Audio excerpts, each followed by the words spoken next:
Hello, everyone. Welcome to another edition of the Always Aggressive podcast. I'm Hunter Massengill, alongside, as always, head coach Tanner Ursuline, Tanner, coach to the side, Corey, behind the scenes. Lost to Nebraska on Friday night. Tough duel on Friday.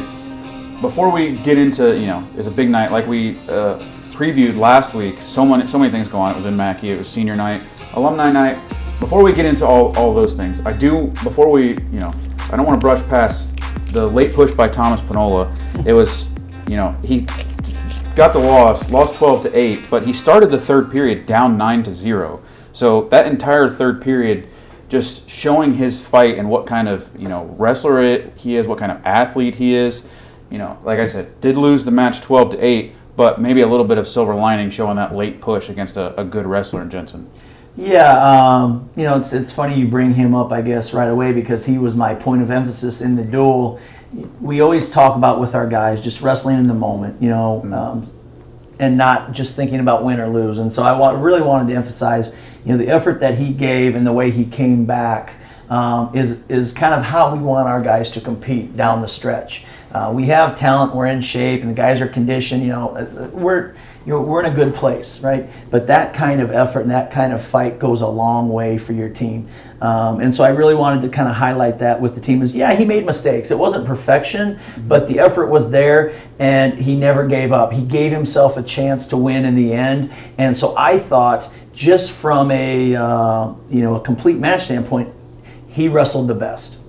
Clearly, mistakes are made. He did not win the match, but we always tell guys, you can wrestle well and still lose, and you can wrestle poorly and just hang on to win, and we're not going to be happy. So it can't just be about the wins and losses. It's got to be about the performance. Mm-hmm. And so that was something that I really wanted to highlight to our team, is that from a performance standpoint, while not perfect, boy, he was really closing the gap, scoring points, and what happened? The crowd got into it. Oh, yeah. Clearly we were out of the duel at that point. With some other things, with the injury to Kendall and stuff like that. But he got the crowd on its feet. They were going.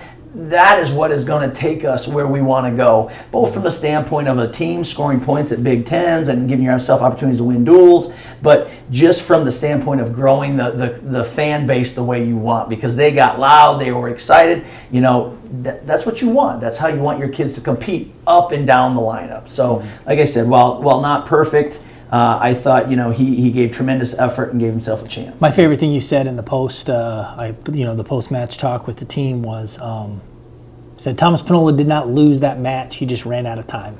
Yep. I thought that was that very, very telling, as far as your emphasis is, and it's not, the focus isn't on the result. Mm-hmm. It's not the points that add up. It's, you wipe the points off the scoreboard. Just watch the guys wrestle and focus on who went out there and gave their all. And kind of a minor aside to that is he started the third period in neutral too. So all the points he scored in the third period were all offensive. Yep. Was it 7 points at one point? He had a couple stall calls. He had three takedowns and 2 stall points. Yeah. So he forced 3 stall calls and had 3 takedowns in 2 minutes. Yep. Which just shows Jensen. Similar to what everyone else. Jensen got scared. At the end, it was like one shot after another that he just kept going. Yep. Like I said, it wasn't perfection because he got turned, and he gave up a takedown at the very end of that second period, if you remember. That really was another time. After you make a mistake where you give up near fall in the first, right? You can't afford to make another mistake like he did, and he did. He gave up the takedown. Not only was it a takedown, but there's no time to answer back with an escape, right? Mm-hmm. So it was 2-0 again. And when you're talking about chopping that margin down, we couldn't give up that mistake. So it was just one too many errors. But like I said, I was really happy with his effort and his fight. And I thought the entire team could learn from how he competed. If we do that from an effort standpoint and just staying in the moment and wrestling every situation as hard as we can, this team will be fine. Does that lead to confidence down the road for Tom specifically? Because, Big Ten it should. It better. Big Ten championships is kind of you get into heavy. You never know how that bracket's gonna shake out. Yep. He might see Jensen again. He might see someone of the same caliber and just go in with a different belief. Yeah, like Tanner, I'll echo his sentiments. It should, right? He has every right to pull confidence out of that loss. It will force him to examine some areas that he needs to improve in, but like I said, he was going. You give him another 30 seconds or even a minute in that match, and the result is different. And that's what you hope for. A kid who's so completely engaged in getting after this kid and trying to score and to run him down and to put pressure on him that he's not thinking about anything else. He wasn't hanging his head. He wasn't, I've lost. Some kids will do that. They look over to you and you can just see the resignation on their face. No, I mean, he was trying to run it down. He had 9 points. I got to make it up somehow, and he's going to find a way. Every guy needs to find that. Even our guys who won matches. I thought it was and I'll use Devin Schroeder because he and I talked about it, and he knows it. He controlled the match. But I thought he had opportunities to widen the gap between him and that young man, and he didn't step on his throat and do it. And we want Devin to do that, to push himself. Don't go into cruise control. This is the time of year where we're still trying to develop and grow, trying to get sharp for March. Use every opportunity as an opportunity to get better, to grow. And I thought he kind of, he coasted a little bit in there. He got a takedown at the very end, so it was nice to see him go get the attack off, and I think he finished on top. But man, there was like a minute in there that I felt like we wasted time. Yeah. We really need to be kind of after him more, pushing pace more. So you want guys to learn and grow and develop from these situations. And we were talking this morning about how you bring up the sentiment of bonus points, and when you get into March and you get into Big Ten, you get into nationals, and you get into that tournament scoring, those bonus points make such a ginormous difference. I mean, you can put together, it's like, Penn State winning those national titles, and it's like they were wrestling with 11 or 12 wrestlers for how many bonus points they were scoring off those in their title runs. That can be the difference between finishing 15th and 10th. It can be the difference between 10th and 5th this year. I mean, when you look at that, how clustered 4 through 10 is so close in the tournament polls across the country right now, those bonus points are going to be everything when it gets to March. Well, and it's not even for this year, right? I mean, it's clearly there's some dominant teams out there, right? But even for us, are we fighting for a trophy there? What does that look like for us? Are we fighting for top 10? But ultimately the goal is to win a national title, and you can't get there if you're not. That's rarefied air. Like it's not many teams do that. So you got to be at your best, and so you can't be at your best if you're going to take those easy wins or sit back when you're down 9 and coast.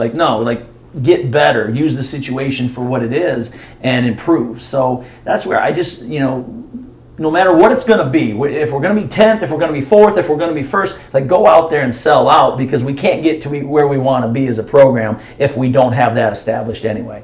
I'll never forget, it was my senior year, we got beat by Oklahoma State, who was a prohibitive favorite, and I can just remember Coach Gable standing in front of the group prior to nationals, because we got handled in the national dual finals, and he was talking about how we're going to do this. And a lot of it was bonus points, because they always put out their predictions, right? That Win has their predictions, and it doesn't have bonus points figured in there. And he was like, okay, here's the differential in what they're predicted, and here's how we're going to cut it down. And a lot of it was dominance, bonus point wins. Don't win by 6. Get your major, get the fall, finish the guys on his back, finish him. When he's ready to fold, put pressure on him, make him fold. And that made a big impression on me, and certainly. That's something that we have to think about, and we did it. We won going away in 1997, from a point scored standpoint. So I believe in it. Our guys have got to believe in it, and it takes courage, though, right? When ultimately people want to think about just winning and losing, you get a little conservative at points because you don't want to screw it up, and that's the mindset we do not want to have. Mm-hmm. I want you to compete like you're Thomas Pinola and you're down by 9 and we're going to run it down. That's the ultimate. So that's what we're hoping our guys learn from that. That's what I wanted them to see is, okay, yeah, he lost, he made a couple mistakes, but look at how he competed. Devin, do that. Travis, do that. Every guy down the line. That's what we need. That's a mentality. So, yeah. Well, like I said, Friday night was senior night in Mackey, honoring 3 guys. We'll start off with Dylan Leidy, since he got a match on Friday night, got the win against Labriola, who is a guy he's gone back and forth with, but holds the current record 4-2 over him. Leidy, 56-11 in the last 2 seasons. 17 of those wins have come against ranked opponents. His winning percentage has gone up every single year that he's wrestled. Obviously been a model on and off the mat for his entire time here. Was a part of your first full cycle as a recruiting class. He was a freshman in your second year here as a coach. Going on the run he has this year, being in the top 5 for 2 months now, what has he meant to not only you but to this program and helping build where the program's at now? Yeah, no, I'm just really grateful for not only Dylan. I mean, so we have other seniors too. Yeah. Nate Limix was a part of that class as well, and so you appreciate that they trusted us and came and helped us build what we think is the start of some very good things in the future, right? Like anything that happens from here on, I want them to know that they were a huge part of building that, creating the culture, the work ethic, the mindset. And I just think you see that because he's gotten better every year, he's trusted and he's worked, and now he's put himself in position to do some very special things. And he was in at 7 a.m. this morning with me. You know what I mean? He's working. He's up at 7. He's in getting his drills in. He's working on. He's trying to be better. It's not like, oh, I'm having a great year. And he's still working on things. That kid's not satisfied. It's been amazing to I've been obviously been at Purdue a long time, but late to the party with the wrestling thing and these seniors. It's been cool that even before I came back on board with wrestling, got to know Nate and Dylan a little bit and Christian a little bit. But watching Dylan's focus this year and his you talk a lot about belief and talk about believing in what you're going after and man, that kid believes. Holy smokes, that kid believes. It kind of alluded to it too. It's a similar situation in a larger scale with Panola in the third period being down 9-0, storming back and making it a match. I think in a larger sense, that's kind of what Leidy's doing this year. Is he's been on the fringe for the last couple years and understands that this is it. This is my last run, and to leave it all out there, and it's clearly working for him so far. Like I said, he's only lost 1 match this year so far. Yeah. No, I think you want what he is about, how he lives his life, how he thinks. Like you want that is the normal, or should be the normal here, right? That's the culture part of it, and he's been a big part of building that. So he's pulling people with him. But I don't know. He very appreciative of how he's starting to lead more too. Yeah. I mean, like he had some really good things I think to say, and he would even be the first person to say that Thomas Panola has figured it out quicker than even him. He made a comment similar to that in the locker room. Absolutely. So I'm not putting words into his mouth. No. Like, where he's at now, he would say, "Hey, Thomas has figured this part out now. I was there. I can back him up. More this of is you true. guys need to figure that out." You know what I mean? So what you get from a leadership standpoint, both from a vocal sense and then from a just how he conducts himself, you see carrying on to these other guys, and I think that's more the legacy. Listen, no doubt, he's going to finish very strong. He's going to have a very good end to his year. He's doing everything right, and he believes it's. We know where he's going, but I think what he's helped establish too is great to see. Yeah. One of the other seniors, Nate Limix, has not had a ton of matches this year. What's super important, already has a job lined up, engineering job lined up for post-graduation, which, as being a recent graduate, I can tell you is great for him. I mean, that time after graduation when you don't have a job is awful. But certainly it's not good. It's not good. I was there too. He had a real major though, unlike the two of us. True. 3. Certainly 3 of us. a very team-oriented guy. I mean, like I mentioned, he hasn't had a ton of matches this year, which just kind of leads to his character that he wants what's best for the team. You don't see. I don't see. I'm not in the wrestling room every day. I don't see him hanging his head. I don't see him, being quiet on the bench when the guy's out wrestling 141 or wrestling 149. He's just as supportive as anyone else is. No, he's done a great job. He hasn't been a regular in the lineup this year, but we needed him on that East Coast swing a few weeks ago, and he had 2 wins, and one of them was against I think a kid who had been in the top 25 from time to time. The Rutgers kid, Angelo. Gerardo, right? He'd been in and out of the rankings. Yeah. So and as I watch him in practice, I mean he's still working hard. He's doing some of his best wrestling right now. So. It's nice to know that we have great senior leadership who is still exhibiting the right things, doing the right things, and trust me, he'll have he'll have a say in how this team finishes before it's done as well. Just in terms of what he's doing in the room every day, pushing people, being ready. He's not throwing in the towel. And that's what you need. Like there's always reasons to be better, and that's what we stress. Like there's only 10 guys who get to wear the singlet, and that's unfortunate in some respects, right? But man, everybody's going somewhere. Everybody's trying to do something.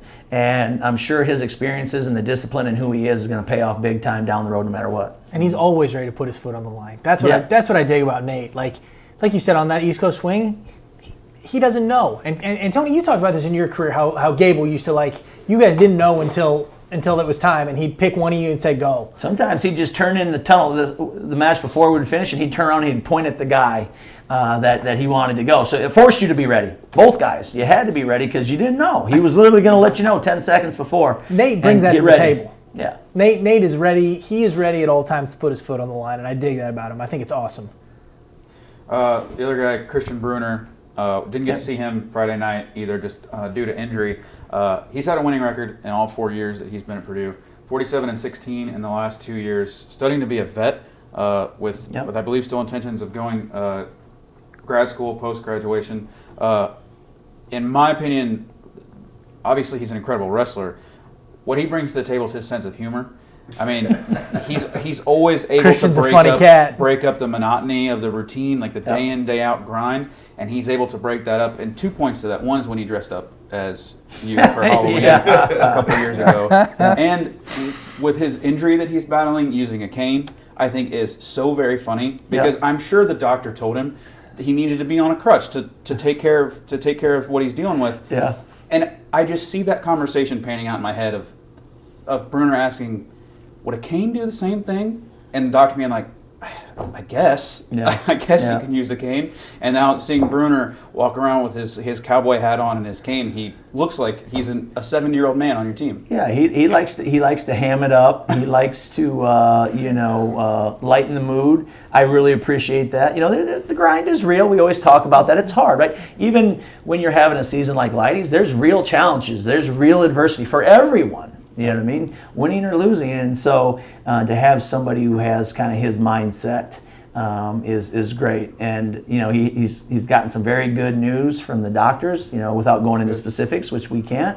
Everything's very encouraging. And so, we expect great things from him as we go. We're just trying to be cautious. So, like I said, there's details we can't go into, but, there's no quit in that cat. There's no quit, and things are going to kind of come around, it looks like, for him, where, he's going to have a great opportunity to accomplish some very big things for himself. So, and another guy who, a hard worker and has just stayed with it every year, has gotten better. You see every year he's kind of grown and developed and taken the experiences and used them to learn from it and then kind of improve. So, very appreciative of those 3 seniors and everything they've done for this program. And, we want to close strong for them too, because, we're in position to close really well, and then we want to make sure that we take care of business. Another good Christian Bruner. Couple small things.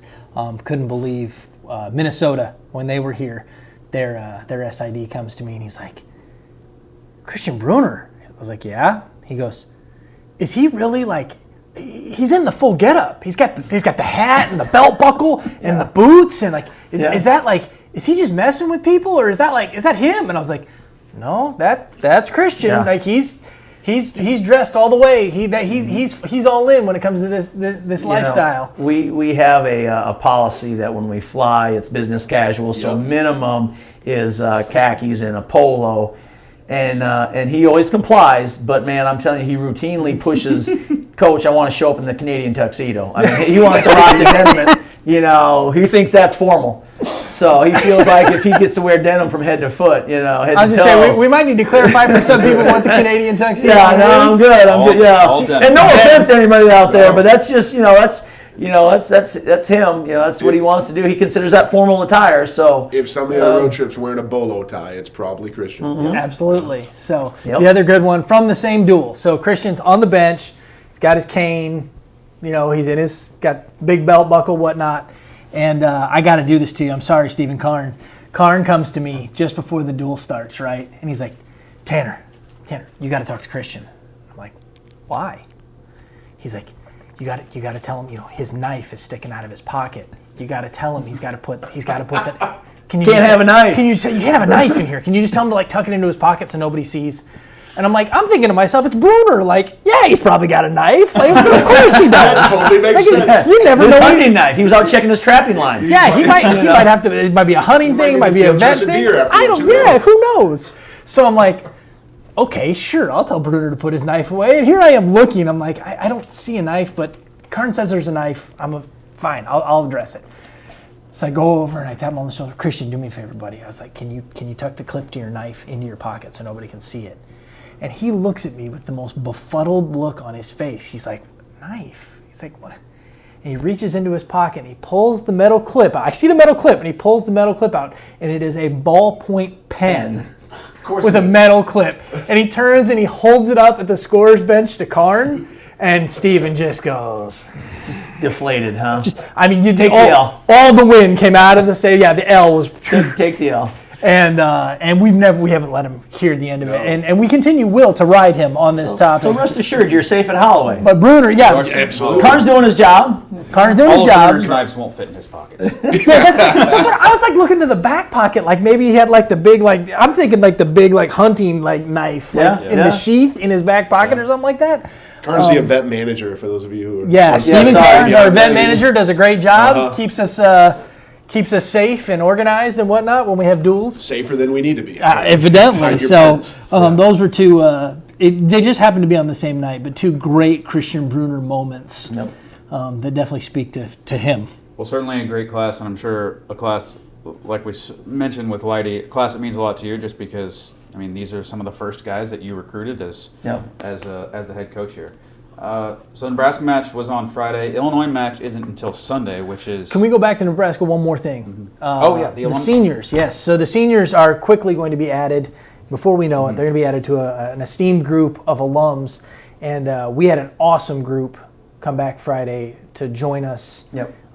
They were recognized at the intermission. Some guys that I hadn't seen in a long time, some guys from way back when was the...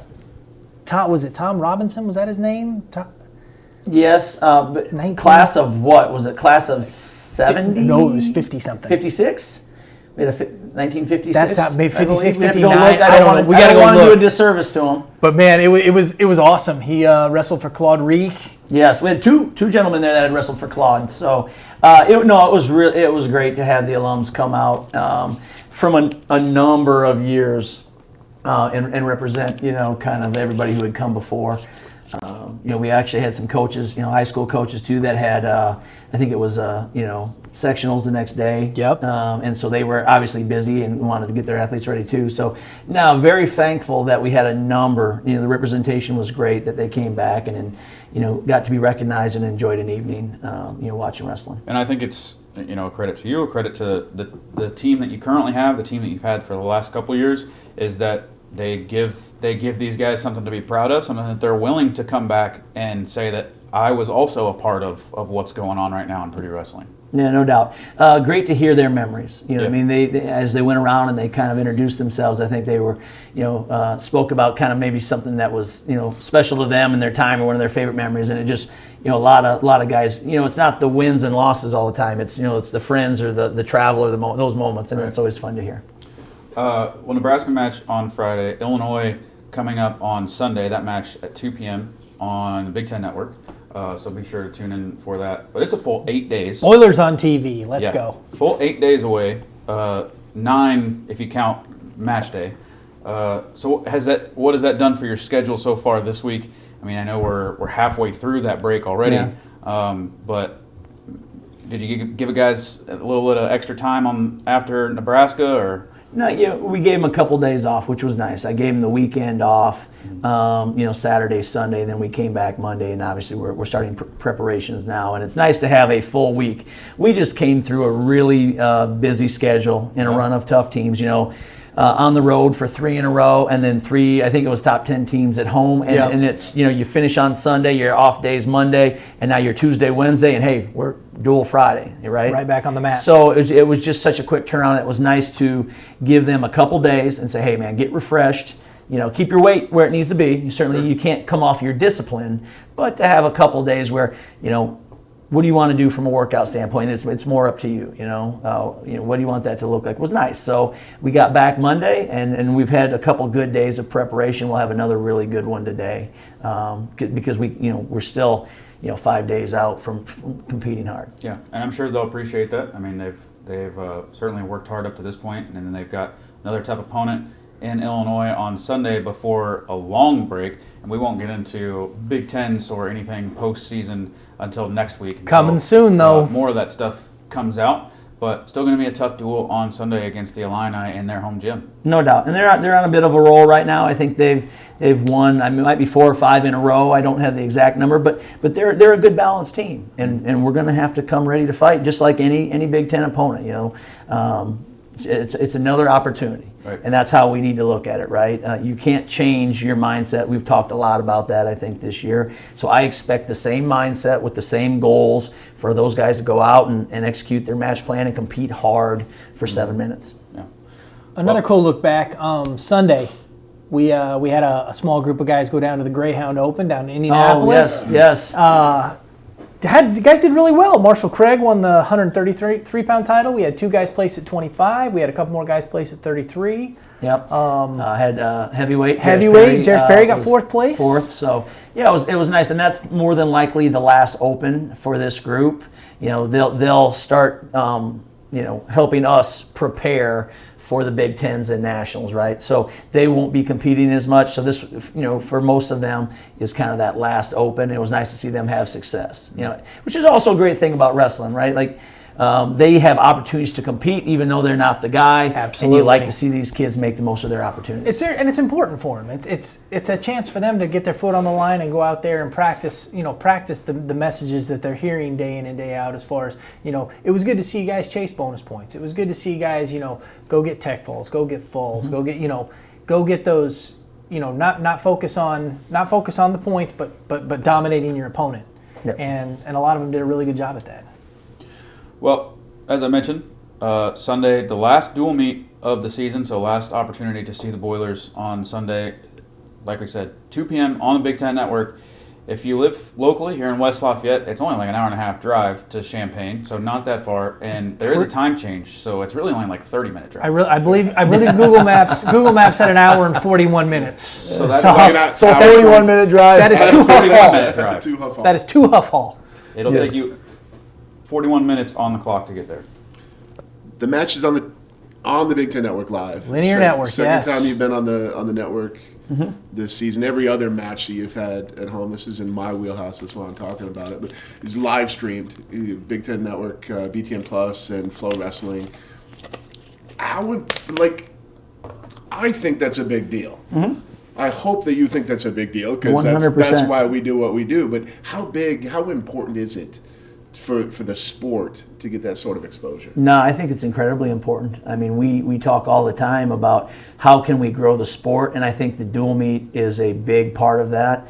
Your casual fan, before they're passionate about the sport, they're not going to show up to a 2-day wrestling tournament or a 3-day tournament and watch for hours and hours on end. So that dual meet where and hours, 2 hours, you can watch it. There's a rivalry, right? Like you have, us in Illinois who are, we touch borders, and so there's some familiarity there or some rivalry there. Like, you want to grow that, and I think the dual meet is the way we do it, and TV helps expose people to that. So I think it's incredibly important. I feel like the Big Ten is doing a great job of getting more TV opportunities. I would just like to see it grow for all of the Big Ten. Clearly right now you have a lot of the teams ranked 1, 2, and 3, which we're really deep, have several opportunities. This will be our second.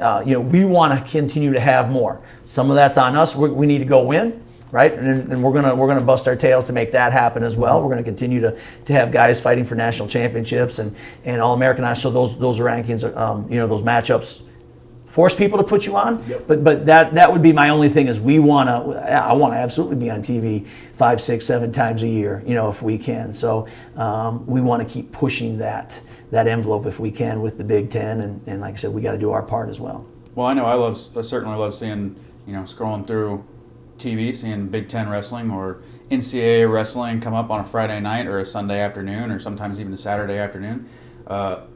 It's always fun to watch. I don't know. I mean, hey, I'm biased clearly, but I don't know what more people need. I mean, like you mentioned, the rivalries, the head-to-head. I mean, the crux of what wrestling is, of just like a one-on-one match. Like, this guy is going to try and take on this guy, and one better than one, and it's great to see on TV. Without going too far off the rails, I will say I'm on a committee that talks about these. Yeah, I know, I'm a coach.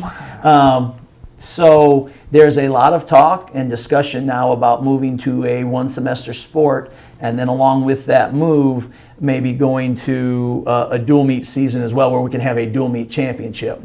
We do feel like, I know there's a lot of support in the same thing that I just expressed with the dual meet, pulling in casual fans and growing that base. And so we feel like the way the season is structured now too hurts that because you're trying to get your guys ready for the NCAAs in March, so you might pull a guy here or pull a guy there, and then you miss some of the matchups because you're just trying to get to March healthy, right? The dual meets in some instances clearly don't mean as much. And I completely get it. I'm a traditionalist. I love the national championships in March, okay? But I do think if for the health of the sport, we want to find a format that can work where the dual meet is emphasized more.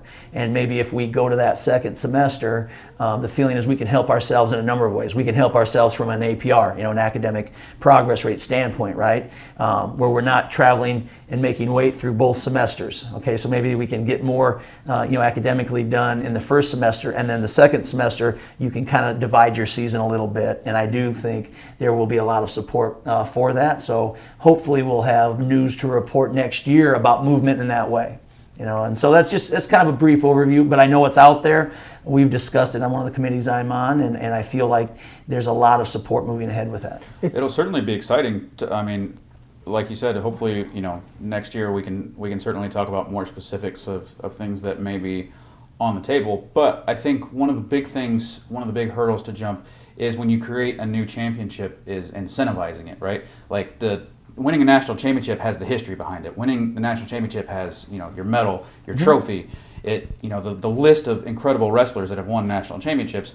If you try to create something new or something different or relatively new, it's incentivizing of, okay, we have a dual meet championship, but why should I care about the dual meet championship? Yep. There's no doubt that giving it legitimacy, or incentivizing it, as you would say, is important.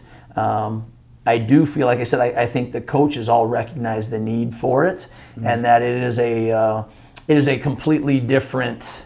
It recognizes a different aspect of the sport, because clearly with 4 or 5 individuals who can score really well at nationals, you don't need 10 weights where all 10 weights have an effect on a dual meet. And I think that is important, and there are different aspects, of our sport. So I do think you're right. It's got to be backed in the right way. It's got to be the NCAA sponsorship is going to be a huge kind of like nail in this whole deal, in the fact that if in the past, when they've tried to do some dual meet stuff, the NCAA hasn't been on board, and that's caused there to be, kind of, is it important, is it not important type of deal. I think, there's enough wrestling fans out there, though, that understand that it is important, because most states have a dual meet state championship.